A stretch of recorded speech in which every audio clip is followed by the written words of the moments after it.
जय हिंद दोस्तों सबसे पहले मैं आप लोगों को नव वर्ष 2022 की हार्दिक शुभकामनाएं देना चाहता हूं और आशा करता हूं कि ये 2022 आप लोगों के लिए मंगलमय रहे और आप लोगों के लिए खुशी का बौछार ला दे। दोस्तों साथ में ये भी बताना चाहता हूं कि मेरा नया वीडियो आ चुका है और मेरा नया वीडियो है क्लास 10th से और ये है सामाजिक विज्ञान से। और दोस्तों सामाजिक विज्ञान से है वस्तुनिष्ठ प्रश्न है दोस्तों। तो दोस्तों हम जो लाए हैं आज वो वस्तुनिष्ठ प्रश्न के करीब आपको 50 क्वेश्चन बताएंगे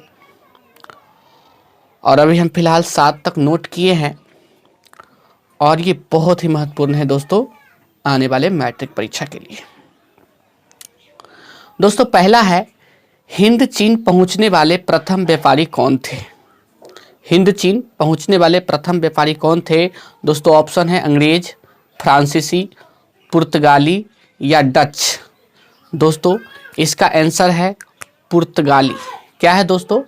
पुर्तगाली इसका आंसर है। आप क्या कीजिएगा, पुर्तगाली में जो गोलक लगाइए पुर्तगाली में। आगे है दोस्तों, किसने कहा मुद्रण ईश्वर की दी गई महानतंत्र देन है, सबसे बड़ा तोहफा? ऑप्शन है दोस्तों महात्मा गांधी, मार्टिन लूथर, पैगंबर, ईसा मसीह। तो दोस्तों इसका आंसर है मार्टिन लूथर। किसने कहा था? मार्टिन लूथर ने कहा था कि मुद्रण जो है ईश्वर की दी गई महानतंत्र देन है और सबसे बड़ा तोहफा भी है। आगे है दोस्तों, संघ सरकार का उदाहरण है। संघ सरकार का उदाहरण दोस्तों इसमें किसमें है? ऑप्शन है आपके पास अमेरिका, चीन, ग्रेट ब्रिटेन, इनमें कोई नहीं। दोस्तों संघ सरकार का जो उदाहरण है इसमें से अमेरिका है दोस्तों। अमेरिका में जो है वो है संघ सरकार। क्या है? संघ सरकार है। आगे है दोस्तों, 1 टन इस्पात बनाने में कितने मैग्नीज का उपयोग होता है? ऑप्शन है दोस्तों 5 किलोग्राम, 10 किलोग्राम, 15 किलोग्राम, 20 किलोग्राम। दोस्तों इसका आंसर है 10 किलोग्राम। 1 टन में आप जानते हैं 10 क्विंटल होता है और 1 टन इस्पात बनाने में जो है 10 किलोग्राम मैग्नीज का उपयोग होता है। आगे है दोस्तों, शेयर बाजार की नियामक संस्था है। शेयर बाजार का नियामक संस्था कौन है दोस्तों? ऑप्शन आपके पास है SIDBI सिडबी और SEBI सेबी है और RBI भी है दोस्तों और स्टॉक एक्सचेंज। दोस्तों शेयर बाजार का नियामक संस्था जो है वो है सेबी, SEBI और यहाँ पे ऑप्शन है बी में सेबी। आप क्या कीजिएगा, बी में ही गोलक लगाइएगा। आगे है दोस्तों, भारत की वित्तीय राजधानी किस शहर को कहा गया है? दोस्तों आप वित्तीय का मतलब जानते होंगे। वित्तीय का मतलब होता है धन से संबंधित, यानी भारत की कौन सा शहर है जहाँ ज़्यादा मतलब धन की आय होती है, भारत का ज़्यादा इनकम है वहाँ से। ऑप्शन है आपको दोस्तों मुंबई, दिल्ली, पटना, बेंगलुरु। दोस्तों इसका आंसर है मुंबई। मुंबई की भारत की सबसे अधिक आय मुंबई से होती है और इसी को भारत की वित्तीय राजधानी शहर भी कहा जाता है। आगे है दोस्तों, सुनामी का प्रमुख कारण क्या है? ऑप्शन है आपके पास दोस्तों समुद्र में भूकंप का आना, द्वीप पर भूकंप का आना, स्थलीय क्षेत्र पर भूकंप का आना, इनमें कोई नहीं। दोस्तों सुनामी का मुख्य कारण जो है वो है समुद्र में भूकंप का आना। जी हाँ, समुद्र में जब भूकंप जो आते हैं तभी सुनामी उत्पन्न होते हैं और ऑप्शन ए इसका सही है दोस्तों। और दोस्तों इस तरह से जो हमने 7 प्रश्न नोट किए थे उस सारा का आंसर बता चुके हैं दोस्तों और हम नोट करते हैं और उसका भी आंसर आपको बताते हैं। दोस्तों आगे हम नोट कर चुके हैं और टोटल हम अभी 8 से लेके 12 तक नोट किए हैं दोस्तों और इसका आपको आंसर बताते हैं। बिहार की सीमा में रेल मार्ग की कुल लंबाई कितनी है?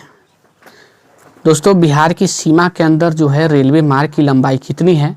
ऑप्शन है दोस्तों 6283 किलोमीटर, 5283 किलोमीटर, 7283 किलोमीटर और अंतिम ऑप्शन है दोस्तों 8500 किलोमीटर। तो दोस्तों बिहार के सीमा में जो रेल मार्ग की लंबाई है वह है 6283 किलोमीटर। और दोस्तों ये ऑप्शन ए जो है बिल्कुल सही है दोस्तों।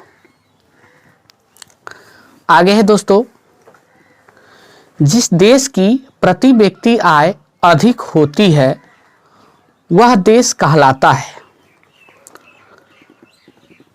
अविकसित, विकसित, अर्धविकसित, इनमें से कोई नहीं। दोस्तों जिस देश की प्रति व्यक्ति आय यदि अधिक हो तो स्वाभाविक है वह देश विकसित ही कहलाएगा। और इसका ऑप्शन है दोस्तों बी, वो है विकसित। बिल्कुल सही है दोस्तों। आप लोग जो बी ऑप्शन में गोलक लगाइएगा। आगे है दोस्तों, नर्मदा घाटी परियोजना किन राज्यों से संबंधित है? नर्मदा घाटी परियोजना जो है किन राज्यों से संबंधित है? ऑप्शन है दोस्तों बिहार, उत्तर प्रदेश, मध्य प्रदेश, तमिलनाडु, केरल, कर्नाटक। सी ऑप्शन दोस्तों पश्चिम बंगाल, उत्तर प्रदेश, पंजाब। और अंतिम डी ऑप्शन है गुजरात, महाराष्ट्र, मध्य प्रदेश। तो दोस्तों नर्मदा घाटी परियोजना जो है वो है गुजरात, महाराष्ट्र और मध्य प्रदेश से संबंधित है। ये ऑप्शन डी जो है करेक्ट है दोस्तों। नर्मदा घाटी परियोजना जो है गुजरात, महाराष्ट्र और मध्य प्रदेश से संबंधित है। आगे है दोस्तों, ऊर्जा के मुख्य स्रोत क्या है? ऊर्जा के मुख्य स्रोत क्या है? ऑप्शन है कोयला, पेट्रोलियम, विद्युत, इनमें से सभी। तो दोस्तों हम देख रहे हैं कोयला से भी ऊर्जा उत्पन्न होता है, पेट्रोलियम से भी, विद्युत से भी। तो और इनमें से सभी जो है ये ऑप्शन सही है दोस्तों। डी ऑप्शन बिल्कुल सही है, इनमें से सभी। आगे है दोस्तों, सूचना का अधिकार संबंधी कानून कब पारित हुआ था? ऑप्शन है दोस्तों 2004 में, 2005 में, 2006 में, 2007 में। तो सूचना का अधिकार संबंधी कानून दोस्तों पारित हुआ था 2005 में। और ये ऑप्शन बी जो है बिल्कुल करेक्ट है दोस्तों। ऑप्शन बी 2005 में। तो दोस्तों हमने जो अभी 5 नोट किए थे उसका भी आंसर बता चुके हैं दोस्तों। और हम नोट करते हैं और उसका भी आंसर आपको बताते हैं दोस्तों। आगे हम और जो है 13 से लेकर टोटल 20 तक नोट किए हैं और इसका भी आपको आंसर बताते हैं। और ये सारे प्रश्न दोस्तों बहुत ही महत्वपूर्ण है आने वाले मैट्रिक परीक्षा के लिए। पंचायती राज संस्थाओं को संवैधानिक दर्जा किस संविधान संशोधन से प्राप्त हुआ? दोस्तों पंचायती राज संस्थाओं को संवैधानिक दर्जा एक संविधान संशोधन से प्राप्त हुआ और वो है दोस्तों 75वां। कौन है 75वां? ऑप्शन जरा देखें, 72वां है, 73वां, 74वां और 75वां। आपको डी में जो है वो 75वां है। आप इस 75वां पे ही सही गोलक लगाइएगा। आगे है दोस्तों, बिहार में कितने प्रतिशत क्षेत्र में वन है? ऑप्शन है दोस्तों 15, 20, 18, 7। तो दोस्तों बिहार में जो है वो मात्र 7% क्षेत्र में ही वन है और ये है डी ऑप्शन इसका करेक्ट है दोस्तों, डी। आगे है दोस्तों, निम्न में से कौन रोपण फसल नहीं है? ऑप्शन है दोस्तों रबर, गन्ना, धान, चाय। तो दोस्तों रबर, गन्ना, धान ये सब रोपण फसल है और ये चाय जो है रोपण नहीं है। आप क्या कीजिए डी ऑप्शन में सही लगाइए। एग्जामिनेशन में आपको डी में जो है गोलक लगाना होगा। आगे है दोस्तों, संपूर्ण क्रांति का नेतृत्व किसने किया? ऑप्शन है दोस्तों इंदिरा गांधी, महात्मा गांधी, जवाहरलाल नेहरू, जयप्रकाश नारायण। तो दोस्तों संपूर्ण क्रांति का जो नेतृत्व किए थे वो किए थे जयप्रकाश नारायण जी। और ऑप्शन डी इसका बिल्कुल सही है, जयप्रकाश नारायण। आगे है दोस्तों, बांग्लादेश कब स्वतंत्र हुआ? जैसे हमारा देश दोस्तों 15 अगस्त 1947 को स्वतंत्र हुआ, उस तरह बांग्लादेश भी स्वतंत्र हुआ। और ये कब हुआ? ऑप्शन है दोस्तों 1969, 1970, 1971, 1972। तो दोस्तों बांग्लादेश जो है 1971 में स्वतंत्र हुआ था और ऑप्शन सी इसका बिल्कुल सही है। आगे है दोस्तों, जालियांवाला बाग हत्याकांड की जांच के लिए सरकार ने किस समिति का गठन किया था? ऑप्शन है दोस्तों हंटर समिति, डायर समिति, मार्टेंग्यू समिति। तो दोस्तों जालियांवाला बाग जो हत्याकांड हुआ था 13 अप्रैल 1919 ईस्वी में, जिसमें बहुत से निर्दोष लोग मारे गए थे, और ये हुआ था दोस्तों पंजाब के अमृतसर में। वहीं है जालियांवाला बाग और वहीं ये जनरल डायर द्वारा फायरिंग किया गया था चारों तरफ से घेर के। और ये हत्याकांड जो हुआ था दोस्तों, और इसकी जांच की जो एक समिति गठन की गई थी वो थी चेम्सफोर्ड समिति। क्या थी? चेम्सफोर्ड समिति। और सरकार ने चेम्सफोर्ड समिति गठन की थी इसकी जांच के लिए, और ये ऑप्शन डी बिल्कुल सही है दोस्तों, चेम्सफोर्ड समिति। आगे है दोस्तों मुद्रण का आविष्कार कहाँ हुआ? मुद्रण जो पैसे है, हर देश का अपना अपना मुद्रा है दोस्तों, जैसे हमारे भारत का है रुपया, कहीं का टका है तो कहीं का डॉलर है। तो मुद्रण का आविष्कार कहाँ हुआ पहले दोस्तों? भारत, जापान, चीन, अमेरिका। तो दोस्तों मुद्रण का आविष्कार सर्वप्रथम चीन में हुआ था, और ये ऑप्शन सी बिल्कुल सही है, चीन में। भारत में सबसे लंबा बांध है? भारत में सबसे लंबा बांध दोस्तों ऑप्शन आपके पास है रिहंद बांध, हीराकुड बांध, भाखड़ा नांगल बांध, नरौरा बांध। तो दोस्तों भारत का सबसे लंबा जो बांध है वो है हीराकुड बांध, और दोस्तों ये है उड़ीसा में, और लगभग ये करीब 26 किलोमीटर दोस्तों लंबा है, और ये उड़ीसा के संबलपुर जिला में है, और ये भारत के सबसे लंबा बांध है। तो दोस्तों जो हम नोट किए थे उस सारा का आपको आंसर बता चुके हैं, और हम नोट करते हैं और उसका भी आंसर बताते हैं। दोस्तों आगे हम और नोट किए हैं दोस्तों, और उसका भी आपको आंसर बताते हैं। दोस्तों 21 नंबर पर है रूस में जार का अर्थ होता है। दोस्तों रूस में जार का अर्थ जो होता है, इसके लिए ऑप्शन आपके पास 4 है। पीने पानी रखने का, मिट्टी का पात्र, रूस का सामंत, रूस का सम्राट। दोस्तों रूस में जो जार का अर्थ होता है वो होता है रूस का सम्राट। क्या होता है? रूस का सम्राट। ये ऑप्शन डी बिल्कुल सही है। आगे है दोस्तों गुटेनबर्ग ने सर्वप्रथम किस पुस्तक की छपाई की? ऑप्शन है दोस्तों कुरान, गीता, हदीस, बाइबल। तो दोस्तों गुटेनबर्ग ने सर्वप्रथम बाइबल का जो छपाई की थी, और ये है ऑप्शन डी बिल्कुल सही है, बाइबल। आगे है दोस्तों पटना हवाई अड्डा का क्या नाम है? दोस्तों पटना में जो हवाई अड्डा है उसका नाम क्या है? ऑप्शन है दोस्तों जयप्रकाश अंतर्राष्ट्रीय हवाई पतन, पटना हवाई अड्डा, राजेंद्र प्रसाद अंतर्राष्ट्रीय हवाई अड्डा, बिहार हवाई अड्डा।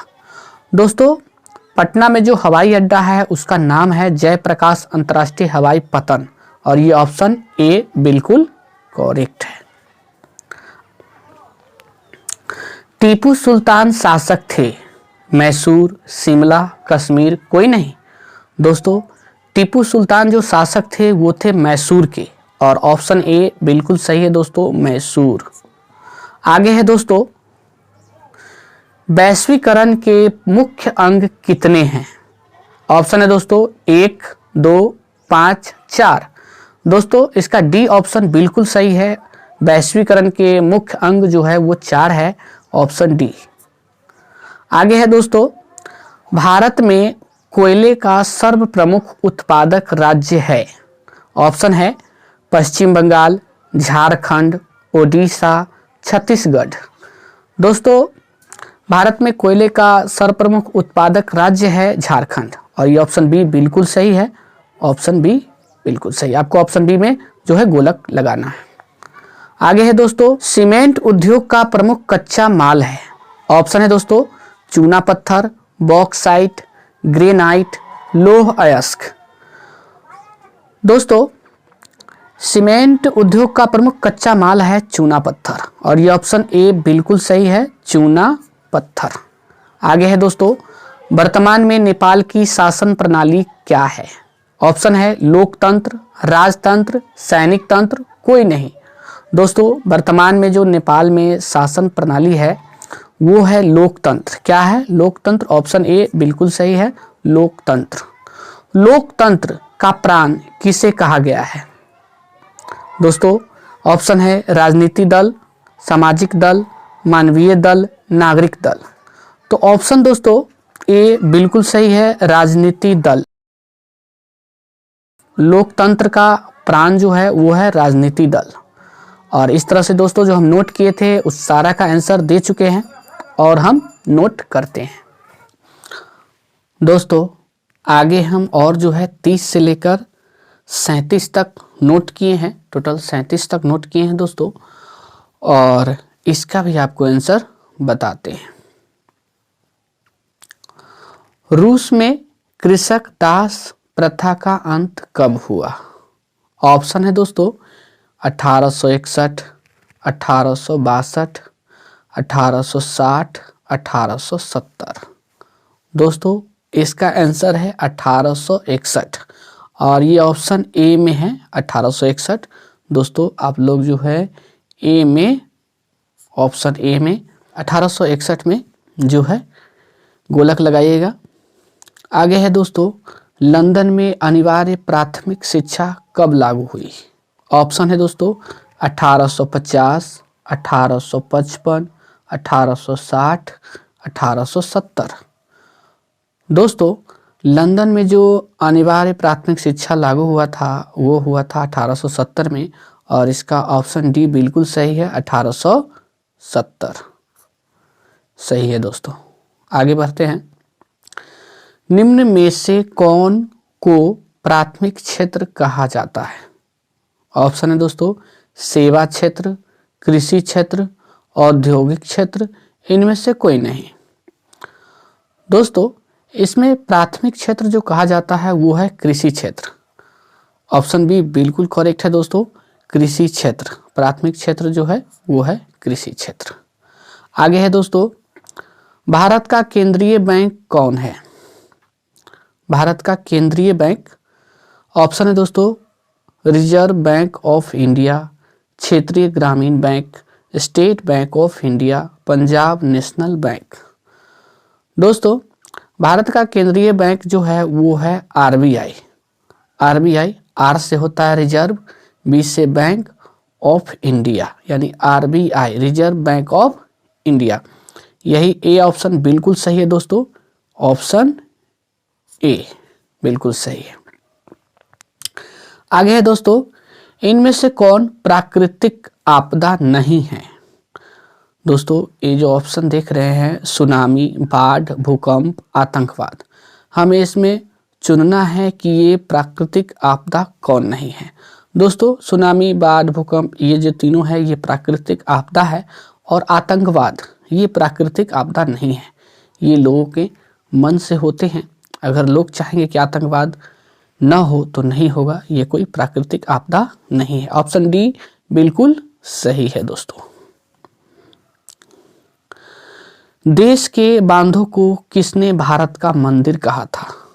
दोस्तों हमारे देश के बांधों को एक महापुरुष ने मंदिर कहा था और वो महापुरुष कौन थे?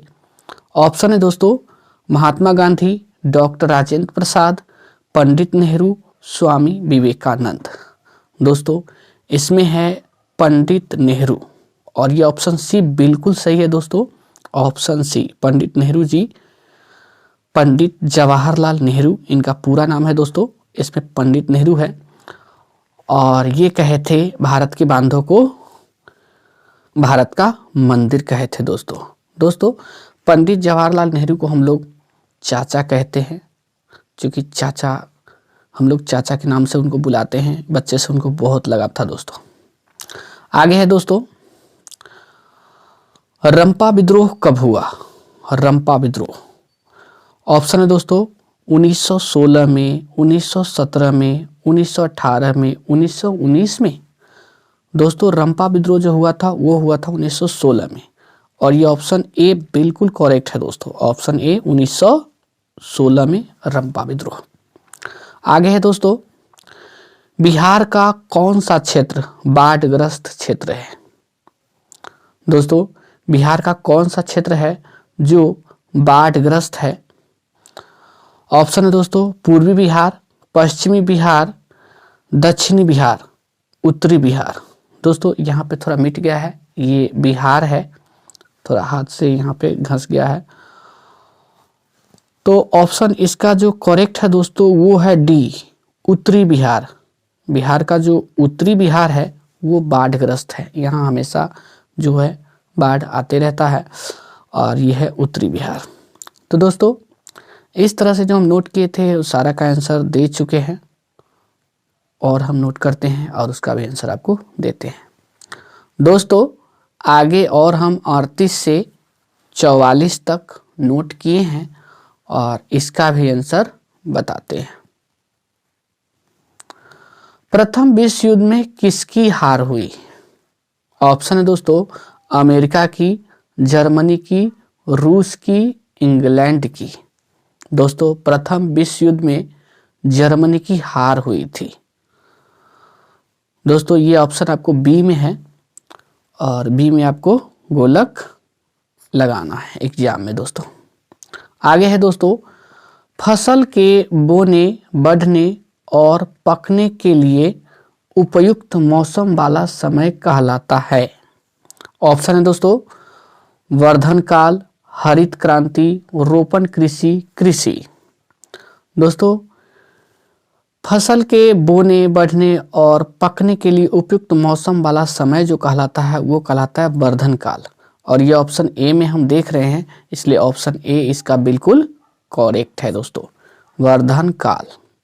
आगे है दोस्तों, WTO की स्थापना किस वर्ष की गई?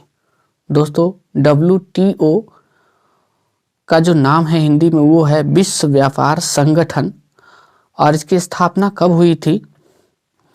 ऑप्शन है 1995, 1994, 1996, इनमें से कोई नहीं। दोस्तों WTO का स्थापना जो हुआ था वो हुआ था 1995 में, और ऑप्शन ए इसका बिल्कुल करेक्ट है दोस्तों, 1995। आगे है दोस्तों, किसने कहा संसाधन होते नहीं बनते हैं?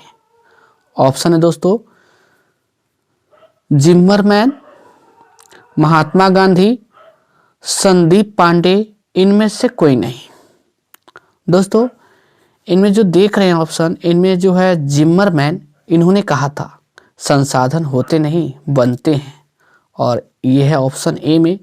दोस्तों ऑप्शन ए बिल्कुल करेक्ट है, आप लोग ऑप्शन ए में जो है वो गोलक लगाइएगा, जिम्मरमैन।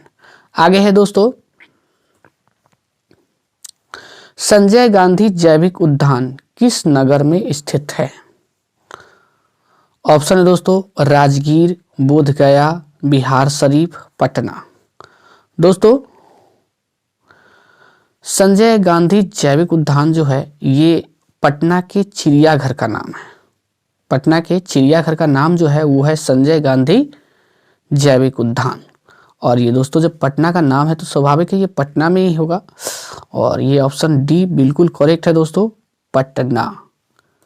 संजय गांधी जैविक उद्यान कहाँ है? पटना। आगे है दोस्तों, सिखों के 10वें और अंतिम गुरु श्री गोविंद सिंह का जन्म बिहार के किस नगर में हुआ था? दोस्तों सिखों में केवल 10 गुरु हुए हैं, और पहला गुरु जो है वो है गुरु नानक देव, और सिख धर्म के संस्थापक भी वही हैं, और अंतिम गुरु जो है वो है गुरु गोविंद सिंह, और 10वें गुरु है, इसके बाद नहीं हुए हैं सिख में गुरु। टोटल 10 गुरु है, और अंतिम गुरु है गुरु गोविंद सिंह। तो इनका जन्म बिहार के किस नगर में हुआ था? दोस्तों ऑप्शन है मुंगेर, खगड़िया, पटना, इनमें से कोई नहीं। दोस्तों इनका जन्म जो हुआ था वो हुआ था बिहार के पटना नगर में, और ये ऑप्शन सी बिल्कुल करेक्ट है दोस्तों, पटना में। आगे है दोस्तों, निम्न में किसे विशेष राज्य का दर्जा प्राप्त है? ऑप्शन है दोस्तों बिहार, आंध्र प्रदेश, जम्मू कश्मीर, गुजरात। दोस्तों ये जो ऑप्शन देख रहे हैं इसमें सी जम्मू कश्मीर को जो है विशेष राज्य का दर्जा प्राप्त है और किसी को नहीं, बिहार, आंध्र प्रदेश, गुजरात को नहीं। ऑप्शन सी बिल्कुल करेक्ट है दोस्तों। तो दोस्तों इस तरह से जो हम नोट किए थे उसका भी आपको आंसर दे चुके हैं, और हम दोस्तों 6 नोट करते हैं और उसका भी आपको आंसर देते हैं। दोस्तों आगे और हम जो 45 से 50 तक नोट कर चुके हैं, और दोस्तों इस तरह से अब जो है टोटल 50 क्वेश्चन पूरे हो जाएंगे और वीडियो भी अब खत्म होगा दोस्तों, और इसका भी आंसर बताते हैं।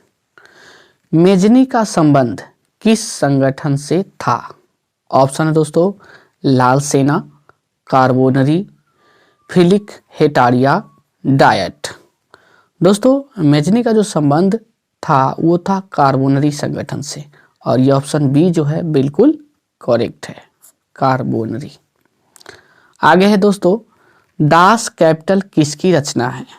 दास कैपिटल किसकी रचना है? तो दोस्तों ऑप्शन है Karl Marx, Lenin, Bismarck, Gandhi.